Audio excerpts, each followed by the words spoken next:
When Charles Bronson finally found the man he had been hunting for 20 years, he put his gun to the man's head.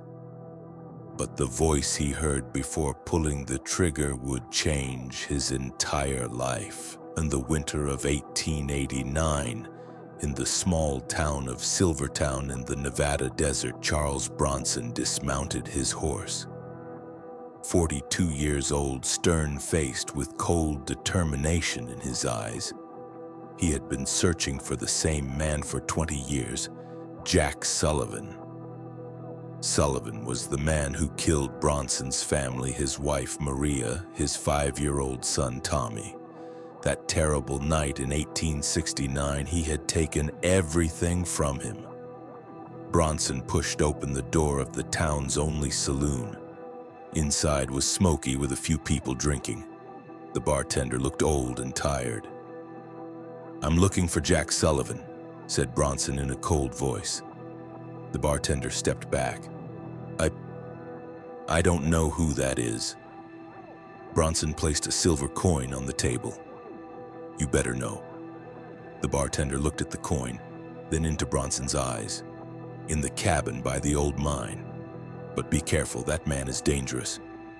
Bronson smiled, but his smile was cold. "So am I." The cabin by the old mine was in ruins. The roof was leaking, the walls about to collapse. Bronson approached silently.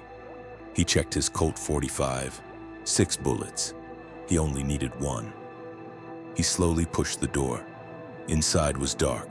A man sat on a bed in the corner. His hair was gray, his face wrinkled. He looked sick. "Jack Sullivan," said Bronson. The man looked up. His eyes were cloudy, tired. "Who are you?" "Charles Bronson. Do you remember? Maria Bronson's husband, Tommy Bronson's father." The man's face changed. Fear appeared in his eyes. I don't know you." Bronson drew his gun, pressed it to the man's head. 20 years ago, you killed my wife and son. Now it's time to pay." "Please," the man begged. I'm innocent. I didn't kill anyone." "Don't lie!" Bronson's voice trembled with anger. "I saw you in my house that night. You killed them." The man started crying.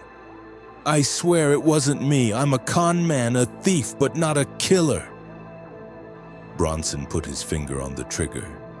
He had been waiting for this moment for 20 years. His wife's revenge, his son's revenge. The time had come to deliver justice with his own hands.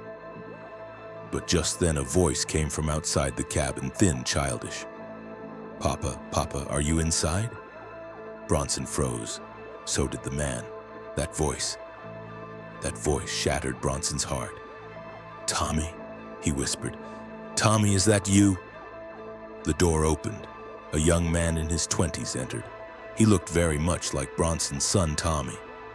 But this couldn't be. Tommy was dead. "Papa, who are you talking to?" asked the young man. Then he saw Bronson. "Who are you? Why are you threatening my father?" Bronson's hand began to tremble. Who are you?" "I'm David Sullivan, this man's son, and why are you scaring my father?" Bronson lowered his gun. His head was confused. "Your son? But you..." The old man, Sullivan, stood up. "Yes, this is my son, David. I'm Jack Sullivan, but I think you're confusing me with someone else." "No, you were in my house that night. You killed my wife." "Which night? Which year?" 1869.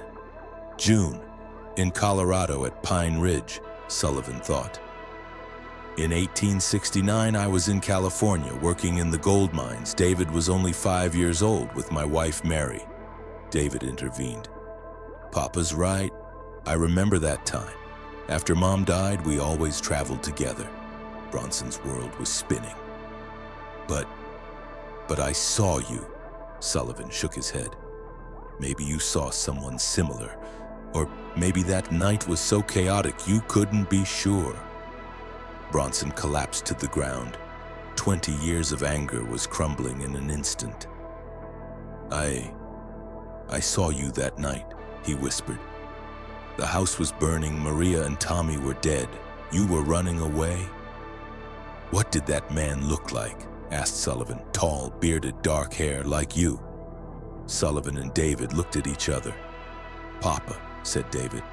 That description sounds like Uncle Jim. Sullivan's face changed.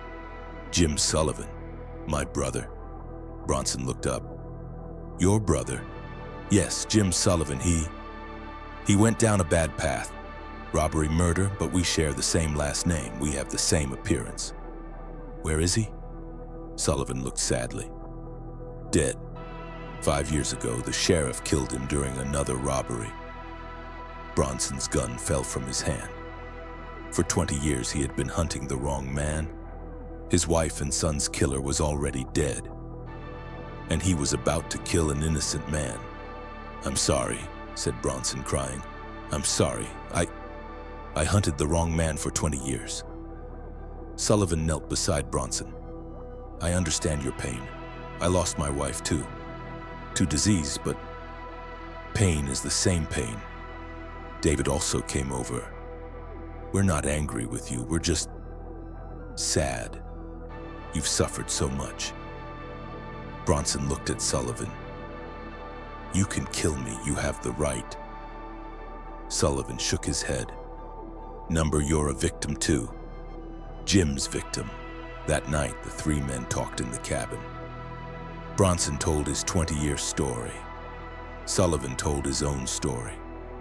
David told of his fear of losing his father. What will you do now? Asked Sullivan. Bronson shrugged. I don't know. For 20 years, I lived for one thing. Revenge. Now that's gone too. You can find a new purpose. Like what? David intervened. You can stay with us. My father is sick. We need someone to help him.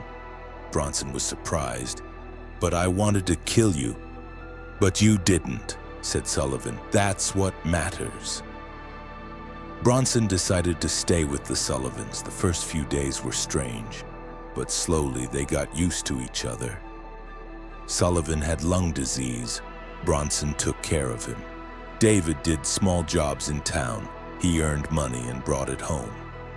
Charles, said Sullivan one day, I want to talk to you. I'm listening. I'm going to die. I don't have much time left, but I don't want to leave David alone. Bronson understood. You want me to take care of him. If you'll accept, he's like your son. You can be like his father. After Sullivan died, Bronson and David continued living together. Bronson taught David cowboy skills.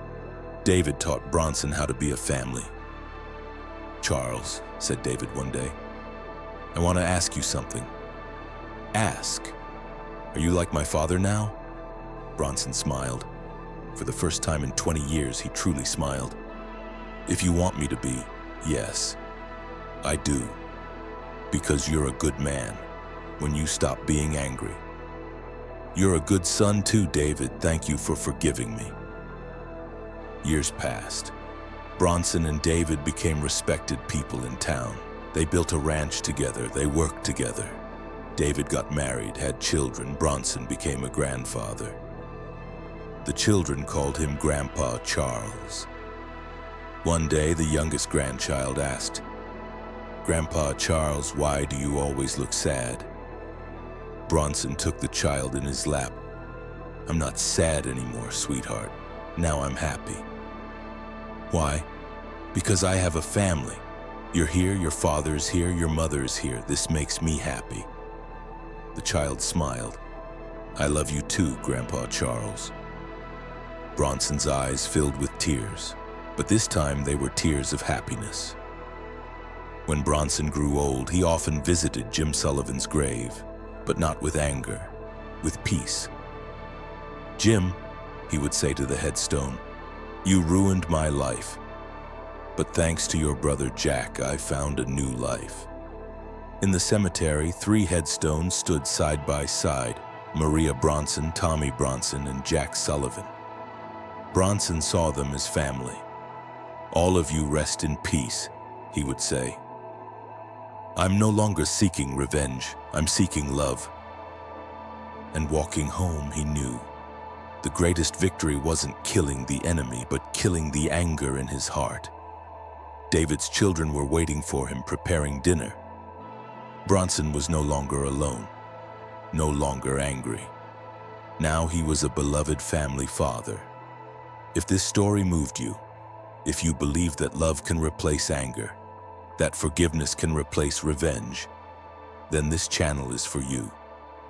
At Wild West Love Stories, you discover not just action stories, but heart transformation, family bonds, and the power of second chances. Subscribe and meet us in the next story.